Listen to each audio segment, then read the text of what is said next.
Hai anak-anak semua, selamat pagi. Kembali lagi nih kita belajar bersama. Anak-anak, hari ini Bu Ika akan mengajak anak-anak belajar tema 1, subtema 4 pembelajaran kedua. Di subtema 4, kita belajar tentang pertumbuhan dan perkembangan pada tumbuhan. Sebagian besar, tumbuhan berkembang biak dengan biji. Tumbuhan dewasa akan berbunga dan menghasilkan buah. Di dalam buah terdapat biji. Biji berkembang menjadi tanaman baru.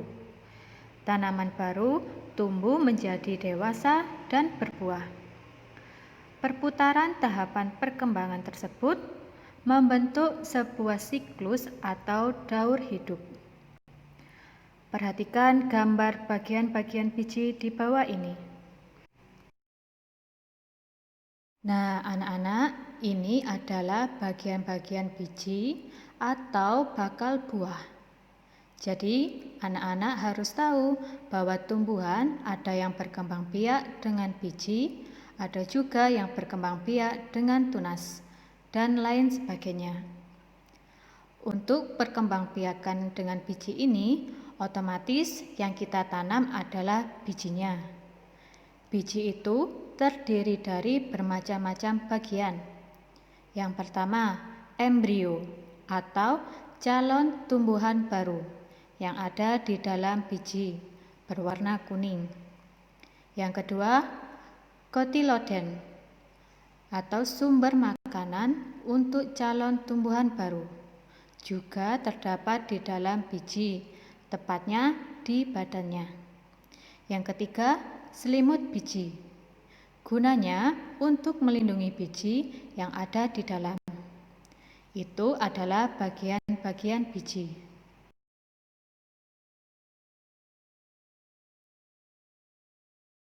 Amati gambar berikut.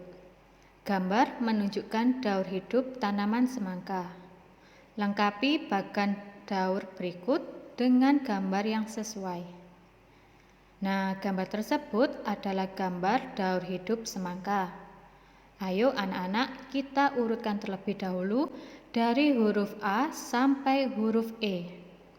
Kira-kira gambar yang mana dulu untuk daur hidup semangka? Yang pertama adalah biji pada huruf D. Biji kita tanam terlebih dahulu. Setelah ditanam akan bertumbuh menjadi kecambah pada huruf B. Lalu kecambah terus bertumbuh pada huruf E. Tanaman semangka ini akan terus berkembang dan mengeluarkan bunga pada huruf C. Yang terakhir, setelah tanaman semangka berbunga, maka semangka akan berbuah pada huruf A. Itu adalah daur hidup tanaman semangka. Ayo anak-anak, kita ulangi lagi daur hidup tanaman semangka. Awalnya dari biji, bertumbuh menjadi kecambah, kecambah terus bertumbuh, lalu menjadi bunga. Dan bunga bertumbuh menjadi berbuah. Pertumbuhan pada tanaman semangka ini yang pertama adalah biji. Biji semangka yang sudah terpisah dari dagingnya akan menjadi benih semangka. Biji semangka ini memiliki cangkang keras serta memiliki fungsi dinding sel pada tumbuhan yang akan membantu proses pertumbuhan sehingga akan susah tumbuh jika langsung ditanam di dalam tanah. Biasanya biji semangka direndam terlebih dahulu di air hangat dengan suhu sekitar 40 derajat untuk merangsang pertumbuhannya bahkan sampai keluar tunasnya. Cara lain yang bisa kita lakukan adalah dengan merobek sedikit cangkang biji semangka supaya tunas bisa keluar lebih mudah. Namun, cara ini tidak efektif karena membutuhkan waktu yang lebih lama. Benih ini kemudian ditanam di lahan pertanian dengan cara melubangi tanah kira-kira sedalam 5 cm dan tabur benih.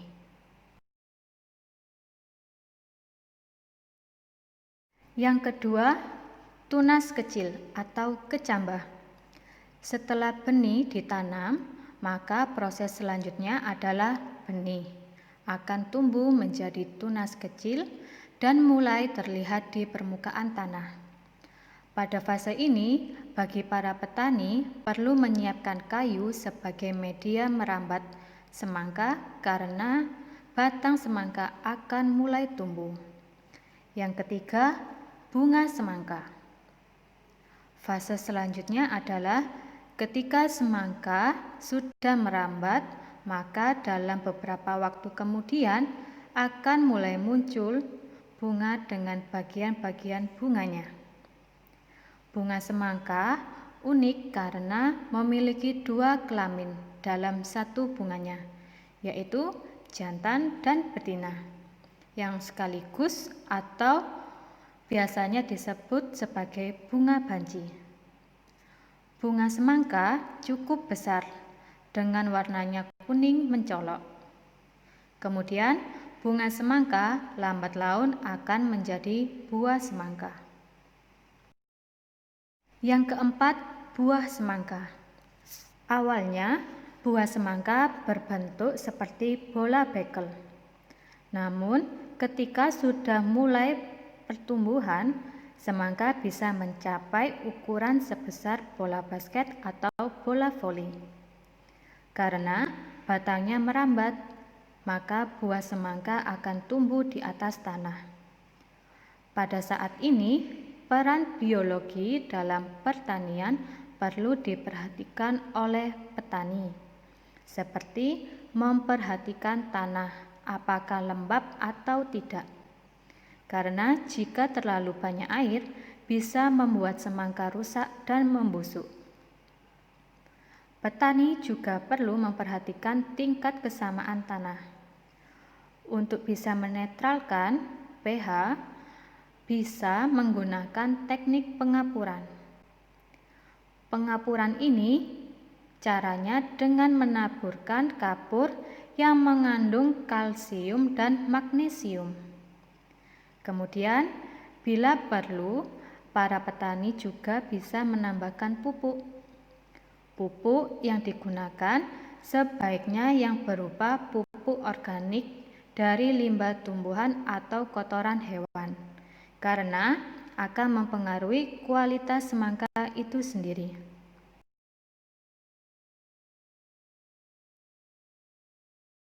Perkembangbiakan tumbuhan dengan tunas. Tadi, kalau semangka adalah berkembang biak dengan biji. Sekarang, kita akan belajar tumbuhan yang berkembang biak dengan tunas. Selain dengan biji, tumbuhan berkembang biak dengan tunas. Tunas adalah anakan yang tumbuh di dekat tumbuhan induknya. Ada juga tunas yang tumbuh di daun induk. Contohnya tanaman cocor bebek. Salah satu contoh tumbuhan yang bertunas adalah pisang dan cocor bebek. Tunas pisang tumbuh dari batang yang ada di dalam tanah. Tunas pisang tumbuh menjadi tumbuhan baru di sekitar induknya. Tumbuhan cocor bebek berkembang biak dengan tunas daun. Tunas cocor bebek tumbuh di tepi daun. Gambar tersebut adalah gambar pohon bambu, cocor bebek, dan pohon pisang. Pohon bambu juga berkembang biak dengan tunas. Anakan pohon bambu akan tumbuh di dekat tumbuhan induknya. Batang pohon bambu banyak manfaatnya. Salah satu manfaatnya digunakan untuk bermain.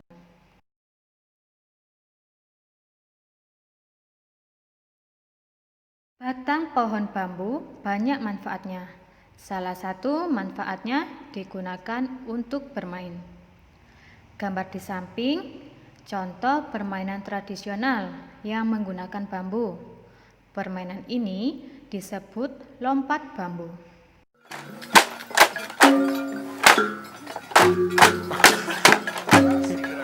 Klasse.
Zaraz się ktoś pomyli.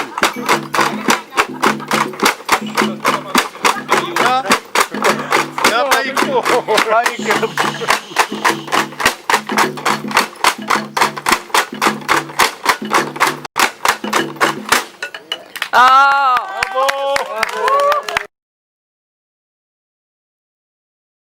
Bermain lompat bambu memerlukan kerjasama yang baik antara sesama pemegang bambu maupun pemainnya. Jika tidak ada kerjasama, akan membahayakan pemain dan pemegang bambu. Tangan pemegang bambu bisa terjepit bambu jika tidak bekerja sama dengan baik. Kaki yang melompat pemain akan tersangkut dan terjepit bambu jika tidak ada kerjasama yang baik. Selain kerjasama, konsentrasi pemain juga sangat penting saat bermain lompat bambu. Jika tidak berkonsentrasi, maka akan membahayakan seluruh pemain.